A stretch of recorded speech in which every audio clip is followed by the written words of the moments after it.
otak kita itu cuma bisa menangkap berapa bits gitu loh. Jadi dari total jutaan bits itu cuma terekam di otak kita mungkin puluhan ribu bits. Jadi sisa sisa jutaan bitsnya tidak masuk, terfilter oleh kondisi otak kita, atau lebih jelasnya terfilter oleh identitas diri fiksi kita. Jadi kayak tercetak lah, itu semacam cetakan. Jadi informasi yang muncul itu sesuai dengan diri fiksi kita. Nah, Ini kalau dari aku sih beberapa waktu ini saya ngumpulin pertanyaan-pertanyaan dari teman-teman yang ada di grup tanpa pintu ya, seputaran letting in, Om. Nah, ini ada pertanyaan salah satu teman, dia tuh, sudah letting in beberapa hari, kemudian muncul ide usaha yang sangat bagus buat usahanya dan dia sangat yakin. Tapi ketika memulai usahanya tersebut, dia merasa males. Nah, yang dia tanyakan, sebaiknya saya paksakan apa disadari malesnya lebih dulu, Mas? Gitu. jadi disadari rasa malesnya terlebih dahulu. Intinya jangan memaksakan apapun. Kalau rasa malas ya sudah disadari rasa malesnya. Nanti akan ketika rasa malesnya disadari, nanti lenyap, tiba-tiba kalian akan muncul dorongan untuk bergerak. Jadi tetap perlu disadari terlebih dahulu. Kemudian ini, Om Riko, sadari setiap perasaan yang muncul dan biarkan sampai ada gerakan sendiri apa yang harus dilakukan. Tapi bagaimana kalau case-nya kayak gini? Sadari perasaan yang muncul sampai selesai dan netral, kemudian kita ikhlas pelan-pelan. Melakukan apa yang ingin bisa kita lakukan sesuai dengan apa yang kita ketahui saat ini. Kita melakukan apa yang ingin kita lakukan secara sadar yang artinya tetap pada posisi mengamati atau netral. Pada apa yang disampaikan pikiran baik positif maupun negatif, tapi tetap action. Contohnya, saya ingin punya klien karena lagi nggak ada project sama sekali. Saya sadari perasaannya sampai selesai atau netral, kemudian saya ngambil action sendiri secara sadar, yaitu mencari klien seperti yang biasa saya lakukan dan ikhlas menjalaninya tanpa melekat pada apapun. Menurut Mas itu bagaimana? Kita sampai Panjang ya, paham Om, ya? nggak pertanyaan? Paham nggak pertanyaan ini? Pertanyaannya lah ini sih, sebenarnya di sekitar ini menyadari perasaannya itu.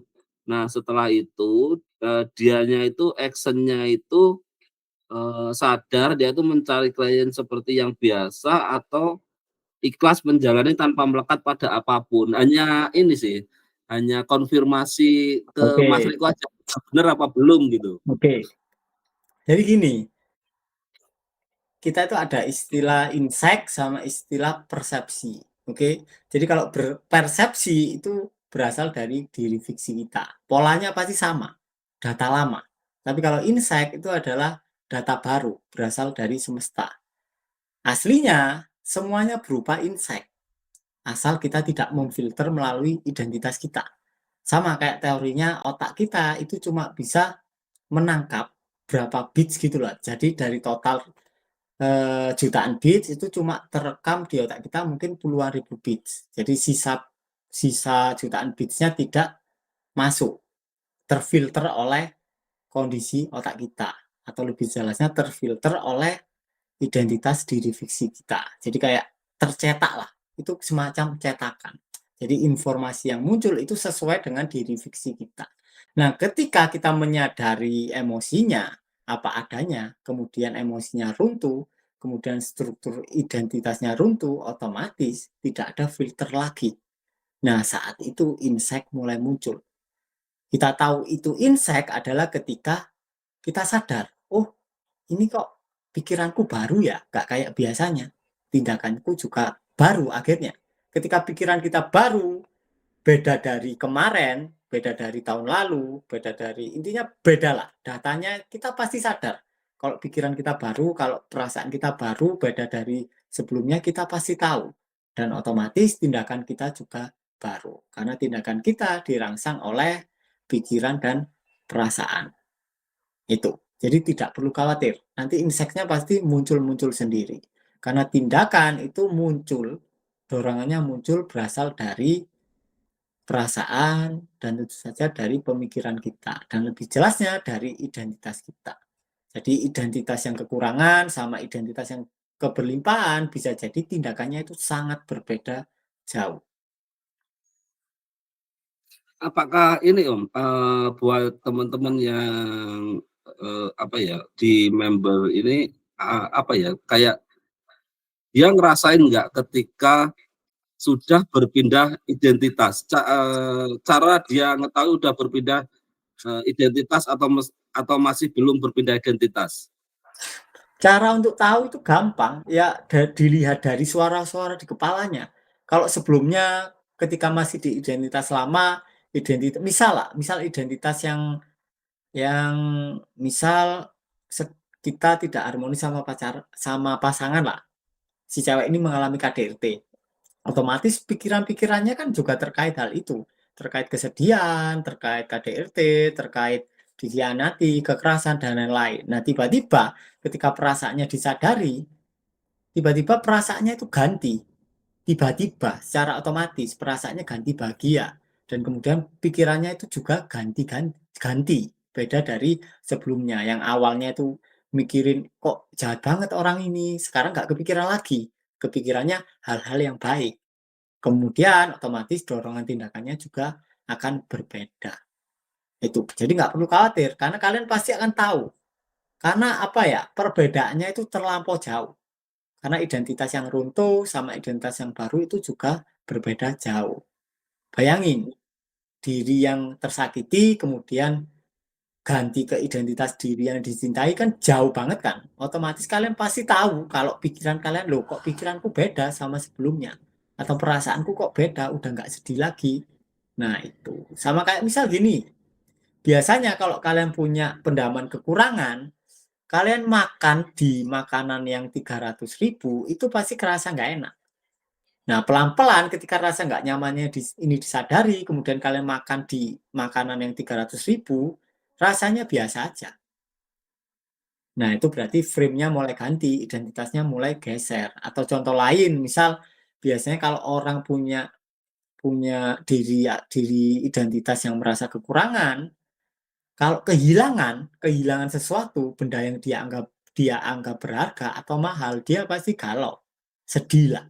Kemudian kesedihan disadari suatu ketika dia kehilangan barang, tapi dia nggak sedih, dia tetap happy-happy aja. Nah, berarti kan identitasnya udah ganti.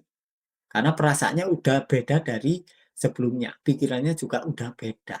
Otomatis tindakannya beda. Jadi nggak perlu khawatir. Ketika kalian sudah menyadari emosi apa adanya, nanti pelan-pelan identitasnya akan geser. Dan kemudian semua tingkah laku, perasaan kalian, dan pikiran kalian akan berganti ekspresinya dengan sendirinya tanpa perlu banyak usaha, tanpa perlu usaha apapun lah. Tiba-tiba ganti dengan sendirinya. Siap, terima kasih Om. Ini, Sama-sama. lanjut ke pertanyaan berikutnya dari Mas Denny. Mas Riko izin bertanya, bagaimana cara memahami konsep netral atau mengamati dan tidak condong kepada emosi positif atau negatif? Satu sisi saya pernah dengar di salah satu kontennya Mas Riko tentang penerimaan, perayaan, dan cinta setiap hari, yang menurut saya lebih condong ke emosi positif. Apakah kedua konsep ini tidak kontradiktif? Mohon pencerahannya, Mas. Oke, jadi gini. Jadi jangan berusaha memahami penerimaan itu hanya sebatas di kepala. Kalian perlu praktek. Dan praktek yang esensial itu adalah reversal breathing yang kalian akan pelajari di workshop letting in. Jadi dengan reversal breathing, konsepsi positif negatif itu pelan-pelan akan pecah. Nah, ketika konsepsi positif negatif itu runtuh, nggak ada batasan lagi antara positif negatif, keberanian baru muncul. Dan kemudian penerimaan dapat dilakukan dengan benar. Atau bahkan itu menjadi naturalnya kalian. Itu. Jadi yang paling penting adalah, menurutku yang paling penting adalah praktek reversal breathing. Untuk kita sampai pada fenomena atau nomena dari penerimaan. Ya itu ya teman-teman, jadi reversal breathing ini masuk di dalam materi workshop letting in yang pertama. Nah ini lanjut ke pertanyaan selanjutnya Om, gimana caranya letting in rasa bersalah pada orang yang sudah meninggal? Misalnya orang tua, saudara, atau siapapun yang kita dulu pernah melakukan kesalahan dan orangnya tersebut udah meninggal. Ya disadari aja rasa bersalahnya.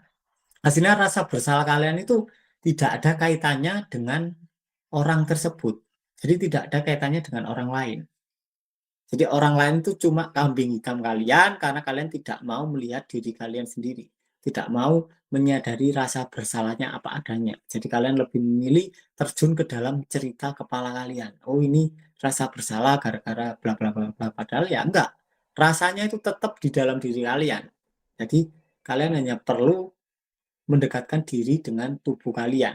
Menyadari sensasi fisikal yang muncul di area-area tubuh kalian. Itu. Karena ini biasanya mungkin ya, konsepsi yang beredar ini misalnya di masyarakat pada umumnya ketika kita, apa yang kamu tanam itu yang kamu tuai gitu. Nah misalnya saya nih jahat sama Ami, udah fitnah Ami dan lain-lain sebagainya, kemudian Ami meninggal, saya punya Iya, rasa rasa bersalah seperti itu. Gimana? iya, iya, Ya iya, seperti iya itu benar. mungkin Om ya? Iya, Nah, jadi gini, ketika Om Hari fitnah Ami, kemudian Ami meninggal, kan muncul rasa bersalah. Ya kan? Iya, iya, iya. Nah, ya tinggal rasa bersalahnya disadari. Kan rasa bersalahnya bukan di tubuhnya Ami, tapi di tubuhnya Om Hari. Ya udah tinggal Mhm. disadari rasa bersalahnya. Ya, siap. Itu doang, gampang. Nggak perlu apa Dipikir gali ribet ya? kuburan, terus sujud-sujud sama kerangkanya Ami, nggak perlu. Cukup disadari area tubuh kalian masing-masing. Berarti nggak usah mikir jauh-jauh ini ya, me me me me apa, menyibukkan diri kita, Om, ya? Mm-mm. Kalian terlalu banyak menyibukkan diri. Ya kan, menyibukkan Ya, diri itu cara untuk lari dari iya iya, emosi kalian yang apa adanya. siap. Oke oke. Next, Om. Mas Riko mau tanya nih, kejadian di rumah sudah 4 hari, nasi di dapur gampang basi. Padahal Magicom baru dan masih hangat. Saya sudah ganti beras dan kualitasnya bagus. Kasus kepercayaan yang lama itu ada 2, yaitu biasanya anggota keluarga ada yang sakit, kalau tidak ada yang sakit biasanya energi negatif dari luar yang berusaha menyerang.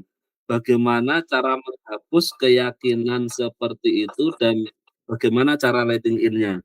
Jadi ini memang ini, Om, ya, kayaknya saya juga sering dengar istilah ini di, lingkungan sekitarku. Misalnya nasi iya, lagi basi, nah, "Oh ada saudara di sana mungkin lagi nggak enak badan atau lagi ini, iya, meriang."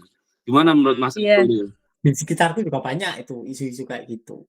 Atau Mhm. bahkan mereka kadang ngomong, wah ini kok dagangku cepet basi, 4 jam udah basi, wah kayaknya ini disantet, kan gitu kan biasanya kan. Padahal enggak. Kalian masak itu kan pakai air kan, pasti pakai air. Pasti ada Iya, bahan airnya. Di mana air mhm, itu merekam memori vibrasi kalian, perasaan kalian dan pikiran kalian. Artinya kalau kalian lagi sedih kemudian apa namanya masak, hampir bisa dipastikan itu makanan nggak akan begitu enak. Bahkan terbiasanya kalau memang kesedihannya itu intens sangat dan perlawanan kalian sangat besar terhadap kesedihan itu sehingga kalian menderita saat masak, hampir bisa dipastikan itu makanan cepat basi dalam hitungan jam. Pernah anu nggak, pernah sampean pernah kalau sama jeli saat istrinya sampean masak dan dia lagi stres, lagi intinya lagi menolak perasaannya, dia lagi nggak happy, itu masakannya nggak enak. Tapi saat iya, happy, entah dia masak apapun, masakannya enak. iya kadang keasinan gitu. Nah, itu. Jadi ya itu, ya perlu disadari perasaannya apa adanya. Sehingga pelan-pelan kehidupan kita menjadi sukacita sepenuhnya. Oke, Om. Ini pertanyaan terkait LinkedIn ini panjang-panjang ya teman-teman nulisnya ini. Ini ada lagi ya, kenapa ya saya kadang berasa di fase satori untuk beberapa waktu atau hari saat letting in, lalu pada hari selanjutnya saya kembali ke fase tertekan dan saya mencoba untuk letting in malah semakin jauh dan bekerja pun kadang tidak fokus. Berbeda di saat saya di fase satori, pikiran terasa damai dan pekerjaan berjalan dengan lancar. Sampai saat ini saya masih belum bisa kembali di fase satori dan diri saya merasa kebingungan atau penasaran, juga tertekan karena kesalahan yang saya buat di pekerjaan hari kemarin dan lusa. Padahal rasa yang tidak enak sudah saya sadari, tapi rasanya masih muncul terus dan sering membuat saya melamun saat kerja. Jadi pertanyaan ini salah satu mewakili dari rekan-rekan yang ada di grup, Om. Mereka tuh yang katanya sudah praktek letting in, tapi kok, besoknya itu, kembali lagi, nggak kayak awal-awal dulu ketika merasa sudah nemu satori gitu. Jadi gini, satori yang pertama kalian alami, itu pasti adalah ketika kalian tidak terlibat dengan emosi dan pikiran kalian. Ketika kalian tidak terlibat, tidak bereaksi terhadap emosi dan pikiran kalian, otomatis kalian hadir sebagai saksi. Dan otomatis terjadi satori. Ketika kalian menjadi saksi, ya itulah satori. Hanya sekilas. Nah, kemudian ketika kalian sudah mengalami satori atau saksi, emosi atau urgensi mencari kalian mulai muncul. Kemudian kalian bergelut dengan usaha untuk mengalami satori, untuk mengulang pengalaman satori kemarin. Jadi kalian tidak terlibat dengan pikiran, kali ini kalian terlibat dengan pikiran yang mencari, dengan perasaan atau urgensi untuk mencari. Sebelumnya mungkin kalian mencari kekayaan, sekarang kalian mencari satori. Itu adalah bandul yang sama, ekstrim yang berbeda tapi adalah gerakan yang sama. Jadi ini sangat perlu ditekankan ketika kalian mengalami satori atau saksi, itu adalah efek dari pembiaran kalian terhadap emosi kalian dan pikiran kalian yang apa adanya. Oke, ketika kalian nggak terlibat, kalian pasti satori. Ketika kalian bisa sepanjang hari tidak terlibat dengan pikiran kalian, dengan perasaan kalian, sepenuhnya tidak bereaksi, ya maka kalian akan stay di kesadaran sepanjang hari. Itu. Jadi Berat ketika kalian satori, biasanya pikiran itu akan berusaha menjebak. Aku tak mencari satori. Nah, ini kan cuma suara numpang lewat, tapi kalian nempel. Kemudian kalian mulai mencari satori. Kalau sebelumnya kalian mencari solusi dari perasaan kalian, sekarang kalian mencari satori. Itu adalah urgensi pencarian yang sama, penolakan yang sama terhadap emosi kita. Kalau sebelumnya kalian penolakannya belanja, kali ini penolakannya dengan usaha untuk mengalami satori. Sama. berarti cukup ya, setelah itu kita cukup menyadari suara-suara yang ada di kepala itu ya, Om, ya? Betul. Ya baik, Om, ini, pertanyaan terakhir nih, Om. Mas Riko, mohon bimbingannya cara letting in dengan penyakit anxiety, episode depresi. 7 tahun sudah dengan obat-obatan psikiater, minggu depan rencananya ganti dokter, karena saya ragu dengan diagnosis dokter sebelumnya. Setelah baca gejala bipolar, saya sepertinya kayak gitu. Oke, jadi gini, ketika perasaannya nggak enak, sampai nggak mau merasakan perasaan nggak nyaman di dadanya secara total, akhirnya penolakannya dengan cara minum obat, dengan ngobat. Berarti obat adalah reaksi penolakan sampean terhadap rasa nggak nyaman di dada. Berarti untuk menyadari ya sampean harus tidak bereaksi. Berarti sampean harus tidak minum obat dan kemudian biarkan perasaannya keluar apa adanya. Mungkin itu pertama kali kalian berhenti minum obat, itu akan sangat intens rasa tidak nyaman di dada. Tapi ya biarin aja, kalian jangan menolak, dibiarkan saja. Nanti pelan-pelan itu akan lenyap, anxiety-nya akan lenyap, ya udah, kalian tidak perlu obat lagi. Karena obat juga termasuk satu rangkaian pelarian, satu mekanisme dari pelestarian diri fiksi rasa sakit tersebut. Itu.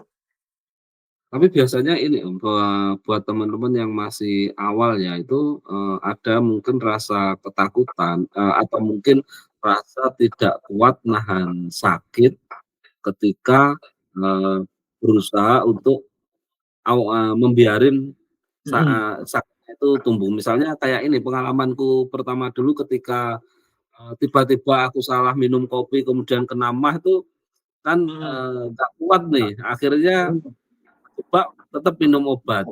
Nah, mhm. tipsnya dari Om Riko bagaimana? Oh, kalau sampean salah minum kopi terus minum obat kan nggak ada masalah. Nah, ini Oh, masalahnya dia kan anxiety, rasa di dadanya ini nggak heeh, enak, rasa secara mental ini nggak enak.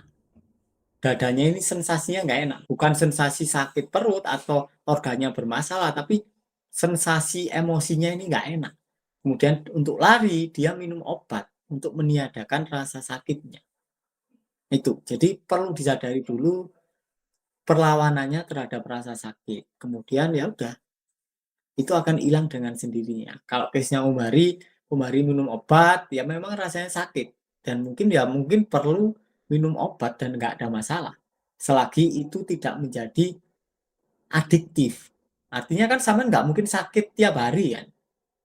iya iya betul Om, Makanya itu tidak terlalu berpengaruh. Tapi kalau anxiety itu hampir tiap hari akan kejadian. Dan kalian iya harus terus melakukan upaya pelarian yang sama. Minum obat terus tiap hari. Mungkin sehari siap, 2 kali, 3 kali, itu. iya siap. Ya terima kasih Om Riko, semoga jawaban Om Riko membantu teman-teman semua ya. Jadi, buat teman-teman yang mau daftar workshop Letting In tuh, bisa cek deskripsi video atau klik link yang ada di bio. Kemudian untuk selanjutnya diskusinya teman-teman bisa join di grup Tanpa Pintu, ada yang free tinggal chat WA saya aja. Terima kasih, nanti kita jumpa lagi di video-video Om Riko selanjutnya. Terima kasih Om Riko. Makasih.